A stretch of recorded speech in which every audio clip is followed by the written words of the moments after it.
Mga PWD, mga pinangga kayo rin ako. So pa sa una, sundalo ko, panahon sa pandemic, si Amy Martos pa to ang sa PWD. So, nagpadala ko siya sa una 11,000 para sa inyo ha, marag 100 plus mo. Tapos, katulo ko ng hatag. Pagkatapos sa eleksyon, nag-post ko sa Facebook na 100 ka PWD na po, pero wala na ko siya na manage o tarong. Kaya wala man ko kabalo nga pwede dahil ini na atong takukon. Ang akong nahatdan na ito na PWD, katubi taong nag-PM sa akong Facebook. Mga taga-Purok Nueve, akong nahatdan. Ang uban, nangato sa balay.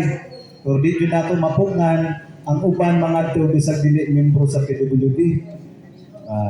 Nahurot yun ako ang 100 food packs ato akong ipangatag para sa PWD. Muna ako manahon na na senior PWD, mas wapo tabangan ang PWD. Pero murag wala man siguro may monthly na pondo na madawat. Wala no. Luoy po mo na punpuhon, basig magpatapok. Hindi mga tapok ko ini. Basig na po tayo mayuhon. Kaya murag, daghan pa mo niya akong gilipot ko. Serbisyo dili lang rin sa poblasyon. Atong hotong tibok barangay sa ato ang pagtabang sa katawan. Kunya, di na ako tason, may hapon sa tanan. Yeah! Woo!